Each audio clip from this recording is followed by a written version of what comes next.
हरे राम राम राम हरे हरे, हरे कृष्ण कृष्ण कृष्ण हरे हरे, हरे राम राम राम हरे हरे, हरे कृष्ण कृष्ण कृष्ण हरे हरे, हरे राम राम राम हरे हरे, हरे कृष्ण कृष्ण कृष्ण हरे हरे। राजाधिराज प्रभु रामचंद्र महाराज की जय।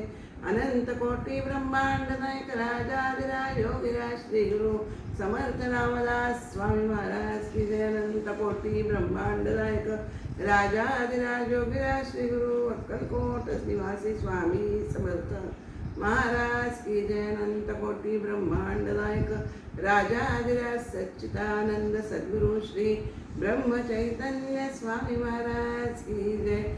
जय जय रघुवीर समर्थ। श्री रामरायांच्या चरणी, श्री महाराजांच्या चरणी, श्री समर्थांच्या चरणी, श्री स्वामींच्या चरणी आणि आपणा सर्व श्रोत्यास वंदन करून आपण दशक 6 समास 6 या समासाचं आज विवरण करणार आहोत। तत्पूर्वी आपण देवाला प्रार्थनापूर्वक नमस्कार करू। गणेश शारदा चैव सद्गुरु सज्जनस्तथा आराध्य दैवतं गुह्यं सर्वं मे रघुनंदना। गुरुर्ब्रह्मा गुरुर्विष्णु गुरुर्देवो महेश्वरा, गुरुः साक्षात् परब्रह्म तस्मै श्री गुरवे नमः। शुकासारिके पूर्ण वैराग्य ज्याचे, वसिष्ठा परी ज्ञान योगेश्वराचे, कवी वाल्मिका सारिखा मान्य ऐसा, नमस्कार माझा सद्गुरु रामदासा। मला वाटते अंतरित्वा बसावे, तुझ्या दास बोधासी त्वाबोध व्हावे। अपत्या परी पाववी प्रेम ग्रासा, महाराज या सद्गुरु रामदासा। राजाधिराज प्रभु रामचंद्र महाराज की जय। समर्थ सद्गुरु श्री समर्थ रामदास स्वामी महाराज की जय। जय जय रघुवीर समर्थ। समर्थांचे उपास्य दैवत राम यांचं आज आपण गाण्यातून वंदन त्यांना करणार आहोत। ज्या रामनामाचा प्रसार श्री समर्थांनी केला आणि त्यांच्या पुढे श्री महाराजांनी केला, त्या रामनामाचं महत्त्व या गाण्यातून माझ्याकडनं बदल केलेलं आहे।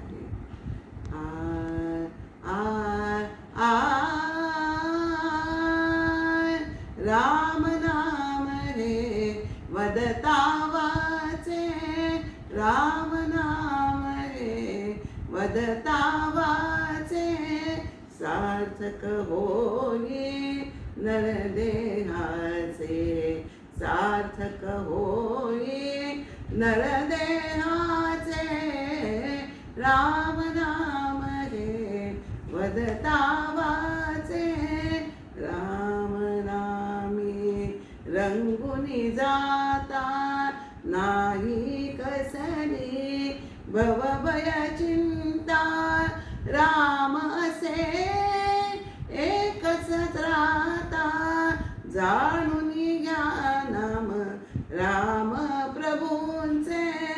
राम नाम हे वदता वाचे, राम नामे लाभे शांती, मोह माया पाश तुटती।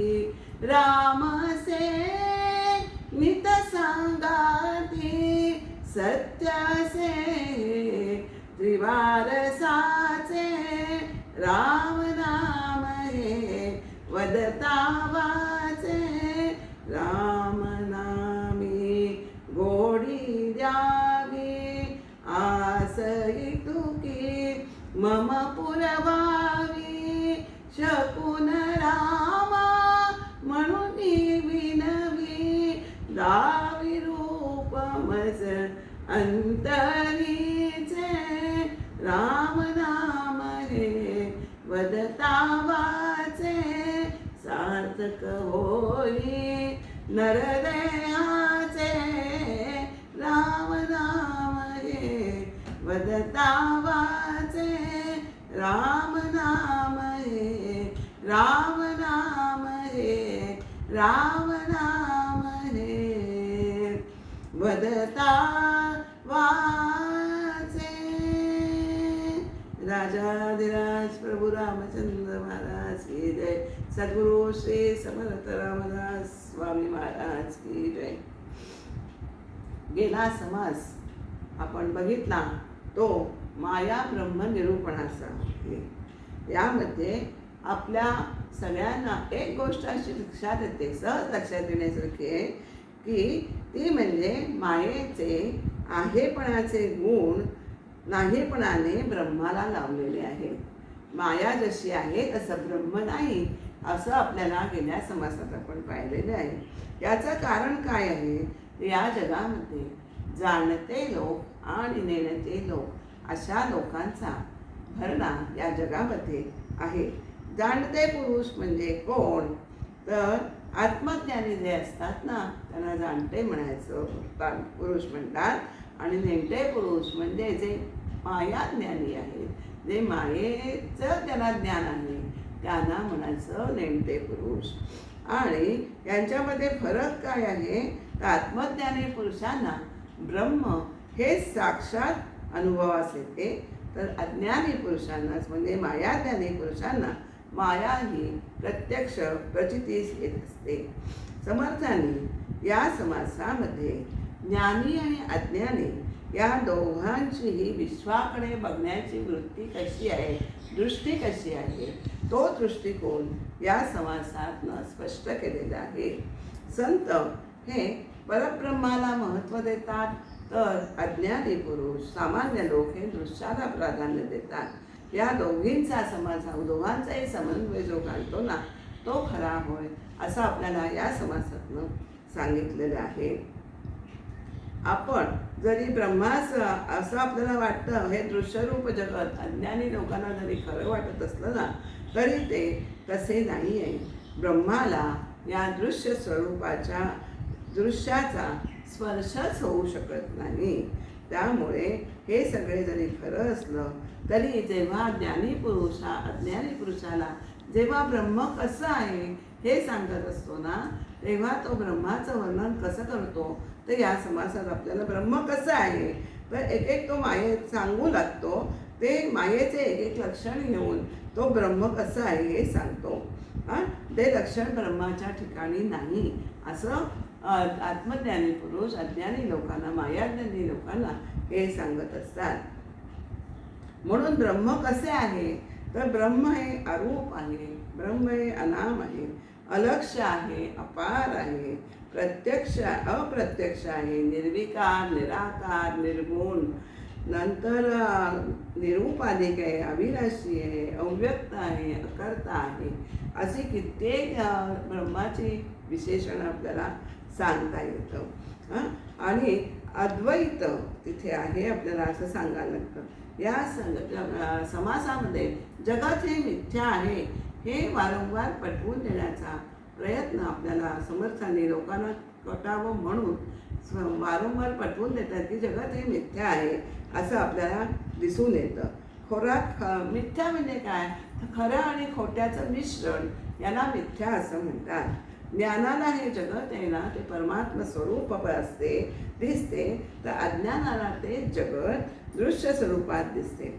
दोघांचेही अनुभव त्यांच्या पातळीवर अगदी खरे आहेत, परंतु जो आत्मज्ञानी पुरुषाचा अनुभव असतो तो यथार्थ धरला जातो आणि अज्ञानी लोकांचा अनुभव मात्र अयथार्थ असतो, तसा तो धरला जातो. म्हणून अज्ञानी माणसाने काय करायचं आहे तर ज्ञानी लोकांचा अनुभव आपण लक्षात घ्यायचा आहे, त्यांच्या मदतीने आणि सारासार विचाराने आत्मज्ञानी व्हावे असं समर्थ या समाजात शेवटी उपदेश करत आहे. सद्गुरू हे श्रोत्यांना माया आणि ब्रह्म निरूपण समजावून देत आहेत. श्रोताही ते लक्षपूर्वक ऐकतोय बरं का. आणि श्रोता हा लक्षपूर्वक ऐकत असल्यामुळे वक्त्याला आपल्या मनातील शंका या त्या दूर व्हाव्यात यासाठी प्रश्न विचारत आहे. समर्थांचं एक वैशिष्ट्य आपल्याला असं सांगता येतं की समर्थ सामान्य लोकांच्या मनात कोणती शंका येईल हे तेच निर्माण करतात आणि त्याचं उत्तरही समर्थच देतात. तर त्यामुळे आपल्याला ह्याच्यामध्ये या शंकांचं निरसन आपल्याला समर्थाने वक्त्याच्या माध्यमातून केलेलं आहे आणि श्रोत्याच्या माध्यमातून तो अज्ञानी पुरुष जो आहे तो मनातील शंका विचारत आहे आणि त्याचं म्हणणं पटलं नाही, वक्त्याचं म्हणणं जर श्रोत्याला पटलं नाही तर तो फोडूनही काढीत आहे. म्हणून या समासामध्ये 60 ओव्या आहेत बरं का. या 60 ओव्यातून निरनिराळे मुद्दे मांडले हा विषय समर्थांनी स्पष्ट केलेला आहे. या समासामध्ये पहिल्या 30 ओव्यांमध्ये श्रोत्यांनी मांडलेले तर्क आणि कुतर्क यांचे मोठे मार्मिक वर्णन येथे समर्थांनी केलेले आहे. आणि महत्त्वाचं असं आहे की गीता, उपनिषद यासारख्या अद्वैत प्रतिपादन करणाऱ्या ग्रंथातील वचनांचा आपल्या बुद्धीला पटेल तसा अर्थ काढून त्यावर हे अज्ञानी लोक वादंग निर्माण करणाऱ्या तथाकथित बुद्धिजीवी लोकांचं वर्णनही या समासात आलेलं आहे. लोकांना काय असतं की वादामध्येच स्वारस्य रस असतो, त्यातले सत्य काय आहे त्याच्या मागे ते जाणून घेण्याच्या मागे लागत नाही, त्यांना तशी इच्छाच नसते. तर समर्थ श्रोता वक्ता या विषयाने या समासातून स्पष्ट करीत आहे. तो विषय आपण आता ओव्यांच्या आधाराने पाहणार आहोत.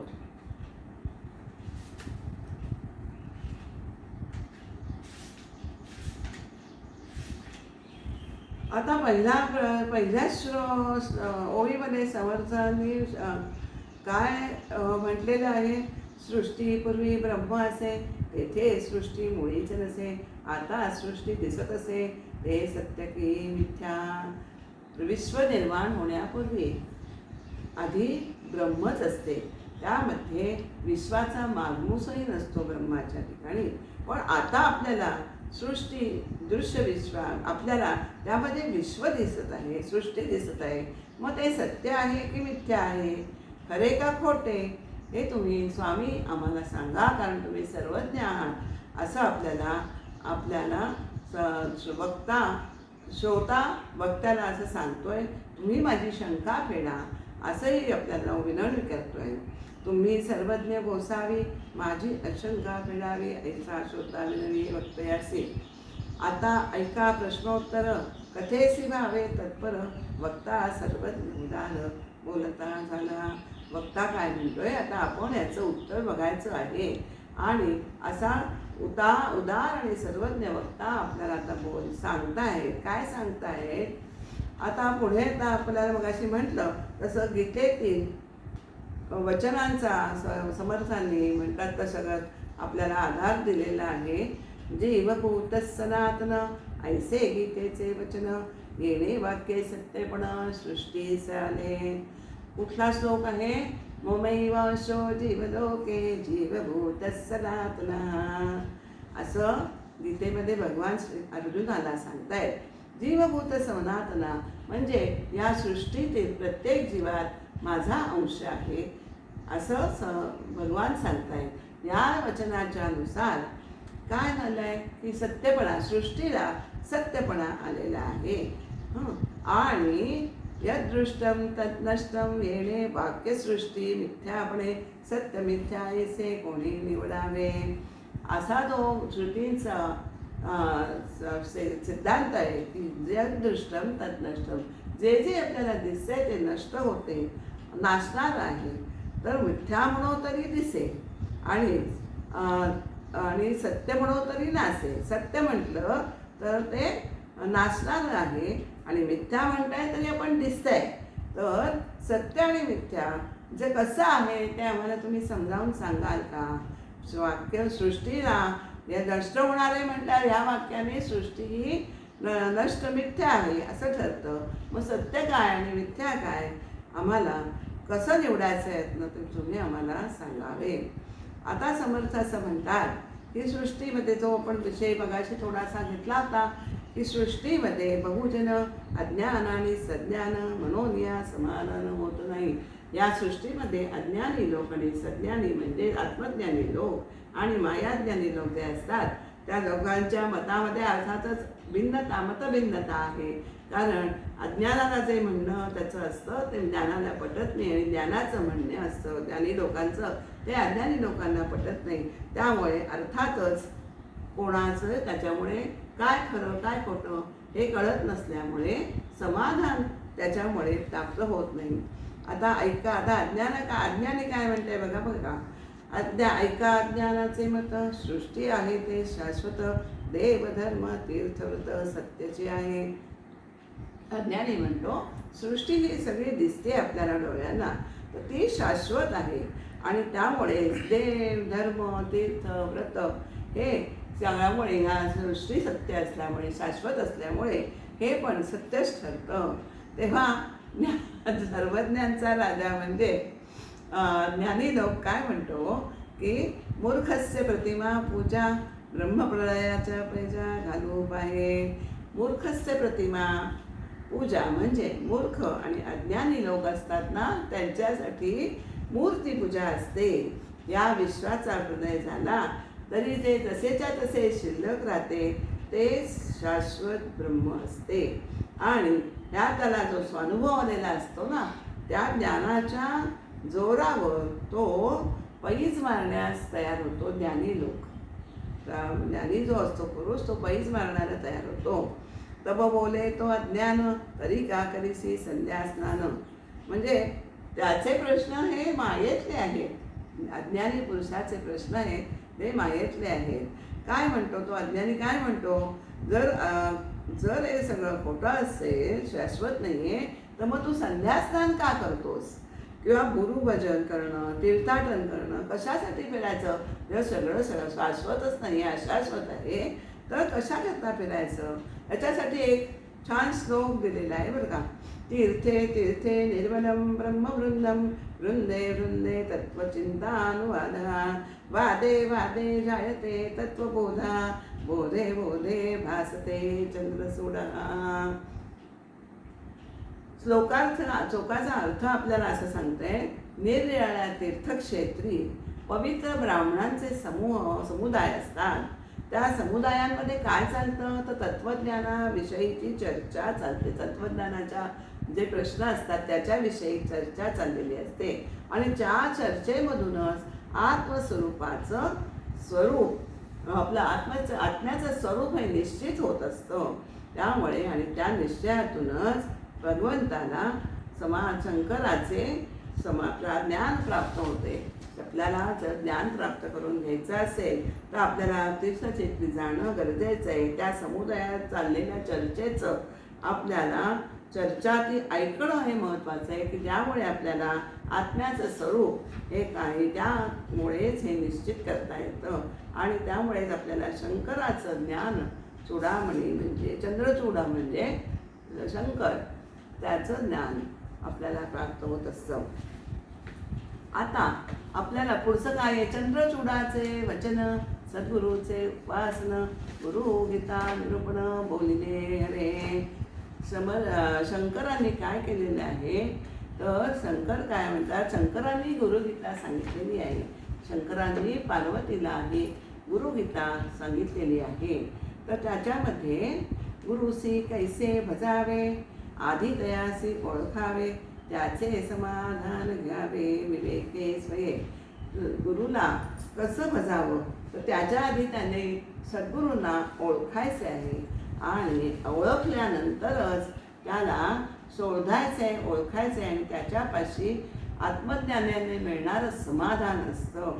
म्हणून ते आपण स्वतः त्याच्याकडनं विवेकाने त्याच्यापासून मिळवायचं आहे. आता सगळ्यांना माहिती असलेला श्लोक आहे, ब्रह्मानंदम परमसुखदम केवलम ज्ञानमूर्तिम द्वंद्वातीतं गगनसदृशं तत्त्वमस्यादिलक्ष्यं एकं नित्यं विमलवचनं सर्वदी साक्षीभूतं भावातीतं त्रिगुणरहितं सद्गुरुं तं नमामि. सद्गुरू कसे असतात याचं अत्यंत सुंदर वर्णन शंकरांनी केलेले आहे.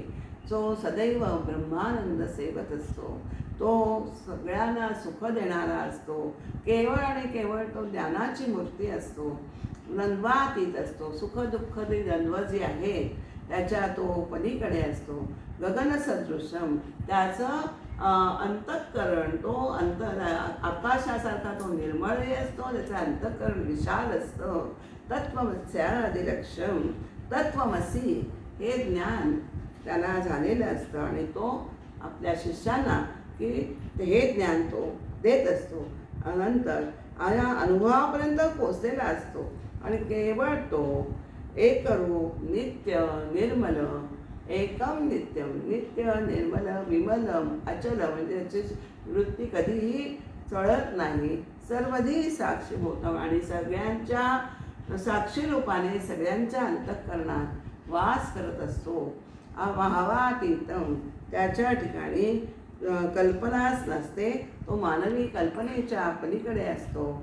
त्रिगुणरहित जे सत्वरजतम 3 गुण आहेत त्याच्या विरहित तो असतो. अशा सद्गुरूंना आपण तम नमामि मी वंदन करतो, असा सद्गुरूंना मी नमस्कार करतो. असं सद्गुरूंचे ध्यान गुरुगीतेत सांगितलेलं आहे. फारच सुंदर सद्गुरूंचं वर्णन या श्लोकात आलेले आहे.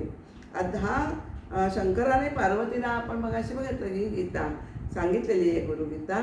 ही अद्वैत तत्व प्रतिपादकच ग्रंथ आहे. अद्वैत तत्वज्ञान म्हणजे काय, तर एकच एक, या जगात एकच एक असं अविनाशी अचल निश्चल असं परब्रह्म तत्वच सत्य आहे आणि या व्यतिरिक्त जे सगळं आहे ते मिथ्या आहे. हे अद्वैत तत्वज्ञान आहे. आणि दासबोध हा ग्रंथ समर्थसुद्धा अद्वैत तत्वज्ञानीच असल्यामुळे दासबोधाने हाच विषय प्रतिपादन केलेला आहे. गुरुगीतेचे वचन ऐसे सद्गुरूचे ध्यान तेथे सृष्टी विद्यावान उरेल कैसे. गुरुगीतेचं हे वचन ऐकलं, असं स्वरूपाचं जर आपल्याला ध्यान लागलं तर आपल्याला हे विश्व आहे आणि ते मिथ्या आहे ही जाणीव देखील उरत नाही. कशामुळे सद्गुरूंचं ध्यान आपण जे करतोय ते लागलं आपलं की हे मिथ्या आहे आणि विश्व आहे हेच मुळात राहत आणि ते मिथ्या आहे, ही दोन्ही जाणीव तिथे राहतच नाही.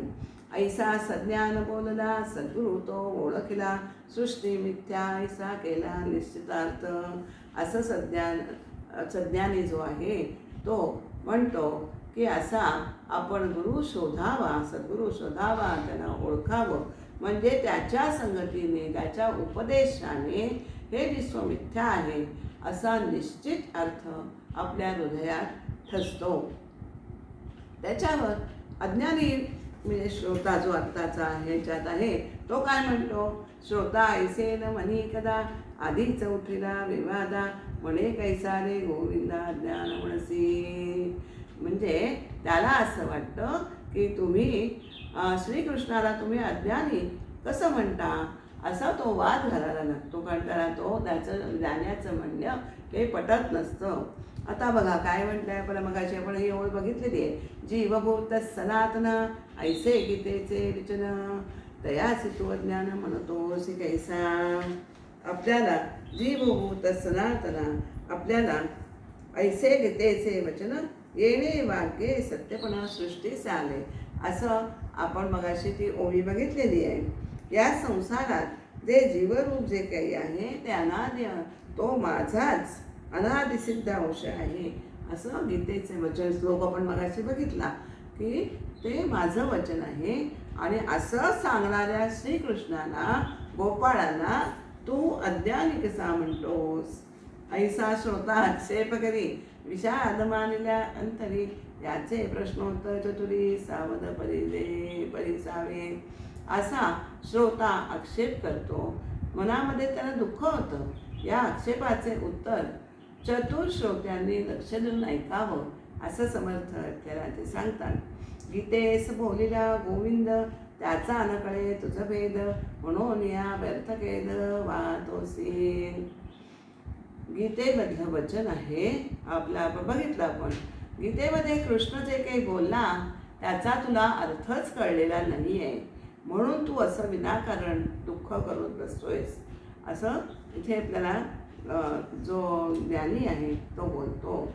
कशासाठी असं म्हणताय? कारण त्याला अर्थ कळलेला नाही आहे. कारण जीवभूत सनातन असं म्हटलेलं आहे. मग असं कसं तू गोविंदाला म्हणतोस, अज्ञानी कसं म्हणतोस? श्रीकृष्ण अज्ञानी नाही आहे. त्याचं कारण आहे का असं म्हटलंय ते मी पुढे तुम्हाला सांगणार आहे. आता दुसऱ्या श्लोकातलं काय आहे? अश्वत्थ सर्व वृक्षाणां विभूती योग जो आहे त्याच्यामध्ये अश्वत्थ वृक्षामध्ये मी अश्वत्थ आहे असं आपल्याला श्रीकृष्णांनी अर्जुनांना सांगितलं आहे गीतेतनं. माझी विभूती पिंपळ म्हणून गोलिला गोपाळ, वृक्ष तोडीला तोडीला साक्षात तत्काळ तुटत आहे. जरी माझी विभूती पिंपळ आहे तर आपण असं बोललेलं आहे श्रीकृष्ण, पण वृक्ष तर तोडला तत्काळ तुटतो, तुटत जातो, तोडला जातो. तर मग काय आहे हा प्रकार? काय आहे तो आपल्याला पुढे मी सांगणार आहे. श्लोक काय आहे दुसरा? नैनम चिंदन्ति शस्त्राणि नैनम दहति पावकः न चैतन्यं कलेदयन्तोऽप्यन्तापो न शोषयति मारुतः. या श्लोकाचं असं सांगतायत, याला शस्त्र तोडू शकत नाही, अग्नी जाळू शकत नाही, नंतर पाणी भिजवू शकत नाही आणि वायू त्याला वाळवू शकत नाही. म्हणजे असं आपल्याला सांगितलं आहे, शस्त्रासेने तुटेना, अग्नीचेने जळेना, उदकामध्ये कालवेना स्वरूप माझे. या सगळ्या त्या 3 गोष्टींमध्ये माझं स्वरूप जे आहे ते शस्त्राने तुटत नाही, अग्नीने जळत नाही, उदकामध्ये कालवलं जात नाही, म्हणजे भिजत नाही, कालवला जात नाही. याचा अर्थ पण हे झालं माझं स्वरूप. पण आपण बघतो व्यवहारात काय बघतो? पिंपळ तुटे शस्त्राने, पिंपळ जळे पावकाने, पिंपळ कालवे उदकाने, नाशिवंत. हे सगळं आपल्याला दिसतं. शस्त्राने तुटतो, नंतर जळाने पावकाने जळतो आणि पाण्यामध्ये तो भिजतो, बुडतो. असं पिंपळ बुडतो, उडून जातो, बुडतो. मग वर दिलेल्या श्रीकृष्णाच्या दोन्ही वचनांची एक वाक्यता कशी करायची? दोन्ही तोच म्हणताय, पण त्याच्यामध्ये मतभिन्नता काय आहे ते आता आपल्याला पुढच्या ह्याच्यात कळणार आहे. तुटे जळे बुडे बुडे आता ऐक्य कसे घडे, म्हणून उजेडे सद्गुरू मुखे. जर तुम्ही सद्गुरूंच्या मुखाने, त्याच्या मुखाने हे सगळं विवरण ऐकलं तर त्याचा तुम्हाला ताबडतोब खुलासा होणार आहे. का असं सांगितलेलं आहे की सद्गुरूंच्या मुखाने श्रवण करण्याचं महत्त्व अपार आहे, की आपल्याला आपल्या मनात यत्किंचित सुद्धा शंका राहत नाही. अजून एक समर्थ उदाहरण देतात की इंद्रियाणां मनश्चास्मी, कृष्ण म्हणे म्हणतो मी, तरी का आवरावी उर्मी चंचळ मनाची. आपल्याला सगळ्यांना माहिती आहे मन हे चंचळ आहे, त्याला उर्मी, इंद्रियांमध्ये मी मन आहे असं कृष्ण एकीकडे म्हणतो आणि दुसऱ्याकडे काय. आणि मग त्याला असं वाटतं मग जर इंद्रियांमध्ये मन कृष्ण आहे तर मग आपण आपल्याला मनात उठणाऱ्या उर्मी का आवरायच्या, असं त्याला प्रश्न पडतो. ऐसे कृष्ण का बोलिला, साधन मार्ग दाखविला, खडे मांडून शिकविला मुनामा देवी. आता असं कृष्ण का बोललंय याचं उत्तर आपल्याला सांगतायत की त्यांनी असं सांगून आपल्याला सामान्य जणांना साधन मार्ग दाखवलेला आहे. ज्याप्रमाणे लहान मुलाला खडे भांडून ओनामा शिकवावा तशातला हा प्रकार आहे असं आपल्याला सांगता येतं. लहान मुलं खडे घेऊन खेळतात, आपल्याला सगळ्यांनाच माहिती आहे. त्या खड्याच्या साह्याने आई त्याला अक्षर ओळख करून देते. खड्याच्या साह्याने आई त्याला अक्षर ओळख करून देते. त्याचप्रमाणे अज्ञानी माणसांचं मन आहे ना, ते दृश्यामध्ये रमतं, दृश्य जगात रमतं. त्या जगातील वस्तू घेऊनच त्याला परमात्मचिंतन कसं करायचे आहे हे विभूती रूपाने कृष्णांनी दाखवलेलं आहे. पुन्हा एकदा सांगते की अज्ञानी लोकांचं मन हे दृश्य जगात रमणारं आहे. त्या जगातील वस्तू घेतली, जगातीलच वस्तू घेतली आणि ते घेऊनच परमात्मचिंतन कसं करावं हे विभूती रूपाने श्रीकृष्णांनी आपल्याला दाखवलेलं आहे. म्हणून त्या दोन्ही मतामध्ये आपल्याला फरक जाणवतो, पण तो अज्ञानाला हे पुन्हा आपण तिथे लक्षात घ्यायचं आहे. श्रीकृष्ण सर्वज्ञच आहेत, ते चुकीचं कसं सांगतील. ऐसा आहे वाक्यवेग भेद सर्व जाणे तो गोविंद, देहबुद्धीचा विवाद कामा नये. इथे देहबुद्धीच्या पातळीवर वादविवाद करणं हे संयुक्तिक नाही आहे. या वचनामध्ये जो विरोध दिसतो याचं हे कारण असं आहे आणि त्यांच्या वचनांचा समन्वय करण्यास देहबुद्धीने केलेला वाद हा कधीच उपयोगी पडत नाही. वेदशास्त्र श्रुती स्मृती उभी आहे. वेदशास्त्र श्रुती स्मृती तेथे वाग्य भेद पडती, ते सर्वही निवडती सद्गुरु वचने. वेदशास्त्र श्रुती स्मृती यांच्या बदलामध्ये परस्पर विरोध आढळतो, पण सद्गुरु वचनांनी त्या सर्वांची योग्य बरोबर व्यवस्था आपल्याला लावता येते. वेदशास्त्रांचे भांडण करून काय शस्त्र तोडावं असं नसतं बरं का.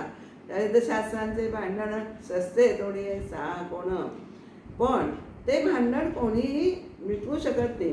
कल्पांतापर्यंत जरी प्रयत्न केला तरी ते मिटत नाही. तर ते कशाने मिटतं, तर साधू पुरुषांच्या खेरीज या मतभेदाचा निकाल कोणी लावू शकत नाही असं आपल्याला या ओळीत म्हणलेलं आहे. आता एक पूर्ण वेगळा विषय आलेला आहे. शास्त्रामध्ये वाद असतो, त्याच्यामध्ये पूर्वपक्ष आणि सिद्धांत असं शास्त्राचे संकेत आहे आणि या शास्त्रांचे हे संकेत आहे त्याचा निश्चित अर्थ हा सुद्धा आपल्याला साधूच्या मुखाने ऐकला तर त्याचा उलगडा नक्की होतो. आता काय करतायत, वादाने वाद हा नेहमी वाढत जातो. आपल्याला मगाशी आपण बघितलं वादे वादे तत्वबोध जायते तत्वबोधा असं आहे, पण तो तत्वचिंतन असतं तेव्हा तो. पण इथे पूर्वपक्ष आणि उत्तर पक्ष म्हणजे सिद्धांत आहे, त्याचा शास्त्राचे संकेत आहे, त्याचा खरा अर्थ जो असतो ना तो साधूंच्या तोंडून श्रवण केलेल्या उपदेशाने निश्चितपणे कळतो. अर्थात तत्वज्ञान हा सगळ्यांना माहिती आहे की तर्काचा खेळ आहे. यामध्ये काय अशी पद्धत आहे की सध्या आपल्याला सिद्धांत एक मांडायचा आहे बरं का. तर त्या सिद्धांतावर जेवढ्या शंका आणि आक्षेप घेता येणं शक्य आहे तेवढ्या शंका आणि आक्षेप आपण स्वतःच कल्पना करून काढायचे आणि तर्काने त्याचं निरसन करायचं.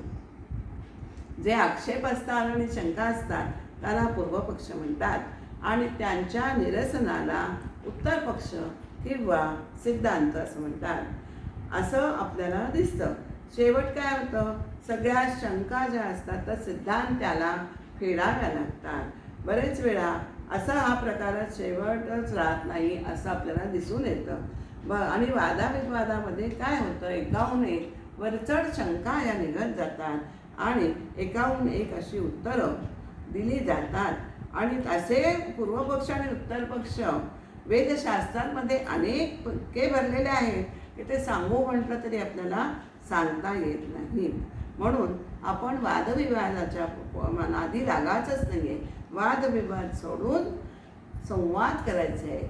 संवाद आपल्याला मनाच्या श्लोकातही माहिती आहे, तुटे वाद तो संवाद हितकारी, तुटे वाद तो असा संवाद आपल्याला करायचा आहे. वाद सोडून संवाद करायचे की त्यामुळे आपल्याला आत्मस्वरूपाचं निश्चित ज्ञान प्राप्त होतो, आत्मस्वरूपाचा निश्चय होतो. संवाद करायचे, आत्मस्वरूपाचा निश्चय होऊन त्याचा अनुभव येण्यासाठी संवादाची व्याख्या इथे दिलेली आहे की संवाद म्हणजे काय, संवाद आत्मस्वरूपाचा निश्चय होऊन अनुभव येण्यासाठी जी चर्चा चालू असते ना त्याला संवाद म्हणतात आणि संवाद केल्याने आत्मस्वरूपाचा अनुभव येतो आणि त्यामुळे ब्रह्म आनंद प्राप्त होतो.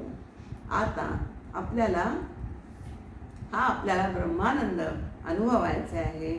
म्हणून त्यासाठी वादविवाद सोडायचे आणि संवाद करायचे आणि त्यामुळे ब्रह्मानंद आपल्याला प्राप्त होते. एक आता पुढे हा अगदी थोडासा वेगळा विषय समर्थ याच्यात घेत आहे. कल्पनेने देव करतो माणूस. आपल्याला काय आहे माहिती आहे की आपण देवांची निर्मिती आपण करतो ती कल्पनेतनं झालेली आहे की हा देव असाच असणार आहे, तसाच असणार आहे. तर त्या एका कल्पनेच्या पोटी होती जाती अनंत सृष्टी, तर या सृष्टींची गोष्टी साधकेची, असं आपल्याला इथे साधकेवी असं म्हटलेलं आहे. कल्पना हे काय आहे तर हे मायेचे एक मोठे शस्त्र आहे बरं का. माणसाला मिळालेली कल्पना शक्ती एक मोठी विलक्षण शक्ती आहे. ती जर आपण योग्य वळणाने वापरली तर ती आपल्याला ब्रह्मस्वरूपापर्यंत पोचवते हे निश्चित.